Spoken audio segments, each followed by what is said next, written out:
السلام علیکم ورحمۃ اللہ وبرکاتہ۔ نحمدہ ونصلی ونسلم علی رسولہ الکریم وخاتم النبیین وعلی آلہ وازواجہ واصحابہ واتباعہ اجمعین۔ قال رسول اللہ محمد صلی اللہ علیہ وسلم: اغتنم خمسا قبل خمس، شبابک قبل حرمک، وصحتک قبل مرضک، وغناءک قبل فقرک، وفراغک قبل شغلک، وحیاتک قبل موتک۔ بحوالہ المستدرک العلی الصحیح للحاکم، کتاب الرقاق 7846۔ ترجمہ ہے کہ نبی کریم محمد صلی اللہ علیہ وسلم نے فرمایا کہ 5 چیزوں سے پہلے غنیمت جان لو: اپنی جوانی کو اپنے بڑھاپے سے پہلے، اپنی تندرستی کو اپنی بیماری سے پہلے، اپنی مالداری کو اپنے فقر سے پہلے، اپنی فرصت کو اپنی مصروفیت سے پہلے، اور اپنی زندگی کو اپنی موت سے پہلے۔ اس حدیث پاک میں ہر بندے کے لیے رہنمائی ہے۔ ہر امتی رسول محمد صلی اللہ علیہ وسلم کے لیے کچھ اصول زندگی بیان کیے گئے ہیں کہ اپنی جوانی کو بڑھاپے سے پہلے غنیمت جان لیجئے۔ مطلب یہ ہے کہ جو بندہ جوانی میں عبادت کر سکتا ہے وہ بڑھاپے میں نہیں کر سکتا۔ مثلاً جوانی میں کھڑے ہو کر عبادت کرنا آسان ہے، حج عمرہ کی ادائیگی جوانی میں بڑھاپے کی بنسبت آسان ہے، خشوع و خضوع والی لمبی نمازیں آسان ہوتی ہیں۔ لہٰذا جوانی کو غنیمت جان یہ کہ دوبارہ لوٹ کر نہیں آئے گی اس دنیا میں۔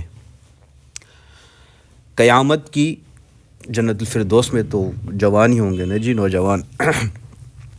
قیامت کی سخت ترین گرمی میں جب لوگ پیاس سے نڈال ہو رہے ہوں گے اور گرمی و ندامت کے باعث اپنے پسینے میں شرابور ہوں گے، ایسے میں چند خوش نصیب ایسے بھی ہوں گے، یا اللہ ہمیں شامل فرما ان سب میں جو جن سے تو راضی ہو، جو اللہ تعالیٰ کے عرش کے سائے میں آرام سے ہوں گے اور اللہ تعالیٰ کی میزبانی سے لطف اندوز ہو رہے ہوں گے۔ ان میں سے ایک وہ نوجوان بھی ہوگا جس نے اپنی نوجوانی عبادت میں گزاری۔ ایسے جوان کے لیے اللہ تعالیٰ بڑھاپے میں بھی پینشن جاری فرما دیں گے کہ فرشتوں کو حکم ہوگا کہ وہ اعمال جو یہ جوانی میں کرتا تھا اور اب بڑھاپے کے باعث نہیں کر پاتا یا ٹھیک طرح ادا نہیں کر پا رہا، مثلاً نوافل کھڑے ہو کر نہیں پڑھ پا رہا، تو اس کا وہی ثواب اعمال لکھے جائیں گے جو یہ جوانی میں کیا کرتا تھا۔ لہٰذا بڑھاپے سے پہلے جوانی کی قدر کر لیجئے اور اسے عبادت میں لگائیے۔ صحت کو بیماری سے پہلے غنیمت جانیں اور اس سے فائدہ اٹھا لیں۔ عبادات میں خشوع و خضوع بڑھا لیں اور بیماری نہ آنے پر شکر ادا کیجیے، ورنہ بیسیوں نہیں، سینکڑوں نہیں، ہزاروں قسم کی بیماریاں ہیں جو ہمیں لگ سکتی ہیں۔ لہٰذا شکر کرنا چاہیے کہ ہمیں کوئی بیماری نہیں، یا جو ہے اس سے بڑی بیماری نہیں، یا چند ہیں سینکڑوں بیماریاں نہیں ہیں۔ شکوے شکایت نہیں کرنے چاہیے۔ اگر کوئی بیماری آ جائے تو اس کا خیر مقدم صبر و تحمل سے کریں، اور اگر بیماری نہ ہو تو اس موقع سے بھرپور فائدہ اٹھا کر خود کو نیکی میں مصروف کریں۔ ایسے شخص کے لیے بھی بوڑھے شخص کی طرح پینشن جاری ہوتی ہے، اور اللہ تعالیٰ کی طرف سے فرشتوں کو حکم ہوتا ہے کہ اللہ وحدہ لا شریک کا یہ بندہ صحت کے زمانے میں جو اعمال کرتا تھا اور اب بیماری میں نہیں کر پا رہا، لہٰذا اس کے نامہ اعمال میں اس عمل کا ثواب لکھ دو اور اس کی صحت والی عبادت کا اجر لکھو، بیماری کی وجہ سے عبادت کم مت لکھو۔ چنانچہ آج صحت سے بھرپور فائدہ اٹھا کر خود کو عبادت میں مشغول کرنا چاہیے، اور اپنی امیری کو اپنی غربت سے پہلے غنیمت جاننے کا حکم دیا گیا ہے۔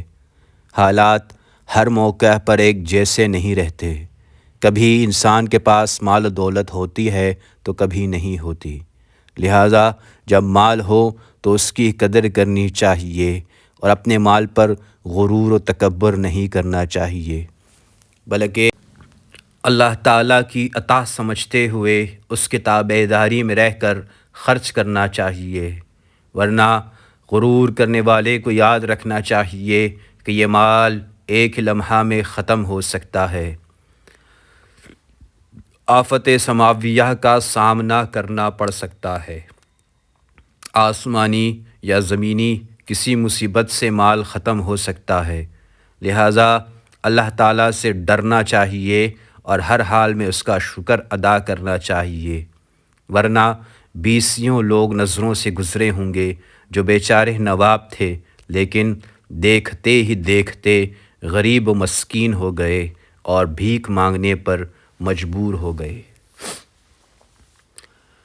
مفتی محمد شفیع رحمۃ اللہ علیہ نے قصہ بیان فرمایا کہ ایک بہت بڑا نواب اور سیٹھ تھا، وہ فوت ہوا اور اس کا ایک بیٹا اور ایک بیٹی تھی جو باپ کی وفات پر راتوں رات امیر ہو گئے۔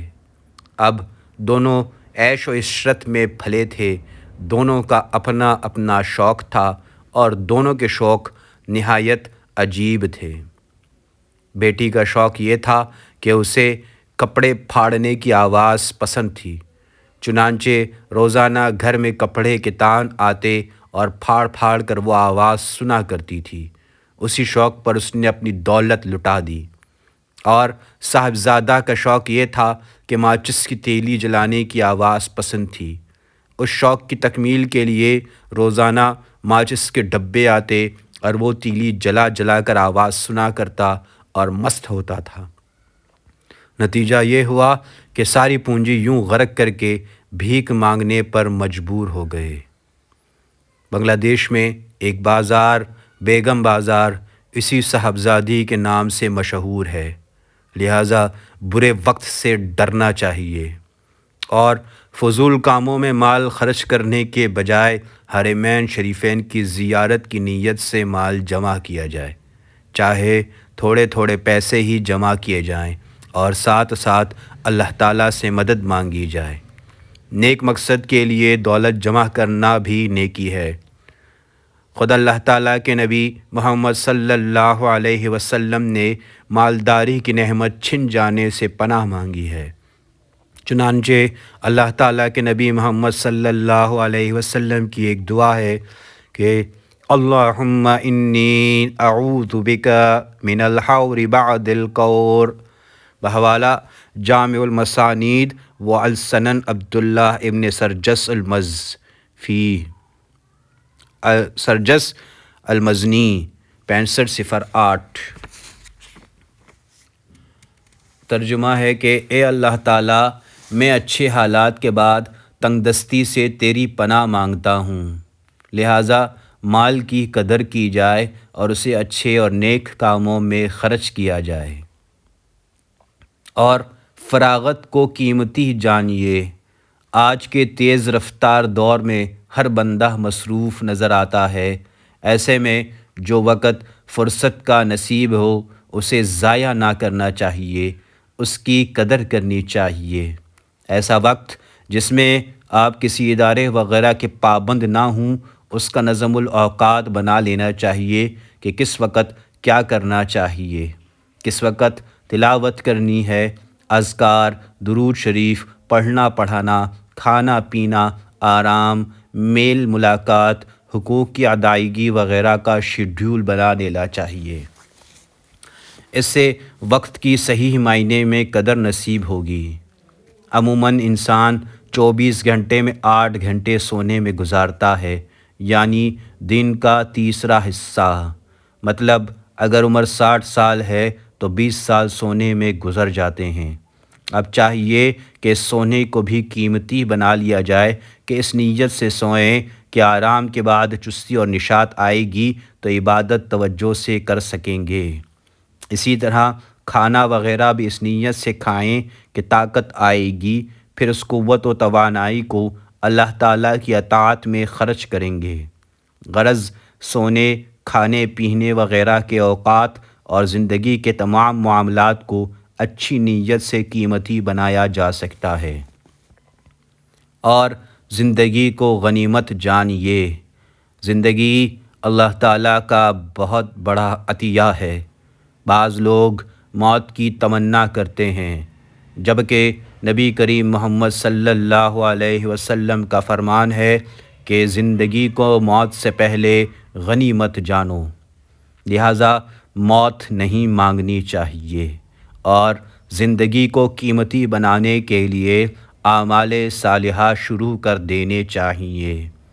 اللہ تعالیٰ کو وہ بندہ محبوب ہے جس کی زندگی اسلام میں گزری، بچپن سے بلوغت تک اور بلوغت سے بڑھاپا اور بڑھاپے سے موت تک اسلام کے زیر سایہ زندگی بسر کرنے والے مبارکباد کے مستحق ہیں۔ ایسے شخص کے لیے نبی کریم محمد صلی اللہ علیہ وسلم نے فرمایا کہ طوبیٰ لمن طال عمرہ وحسن عملہ، بحوالہ الزہد والرقائق، باب فضل ذکر اللہ عز و جل 1340۔ ترجمہ: خوشخبری ہے اس کے لیے جس کی عمر لمبی ہو اور اعمال اچھے ہوں، لہٰذا موت کی تمنا نہیں کرنی چاہیے، البتہ شہادت کی تمنا کرنی چاہیے۔ اور اللہ تعالیٰ کی محبت میں ملاقات کا شوق ہو تو یوں کہا جا سکتا ہے کہ یا اللہ، جب تک زندگی بہتر ہے مجھے ایمان کی زندگی عطا فرما، اور جب میرے لیے موت بہتر ہو مجھے ایمان کی موت عطا فرما۔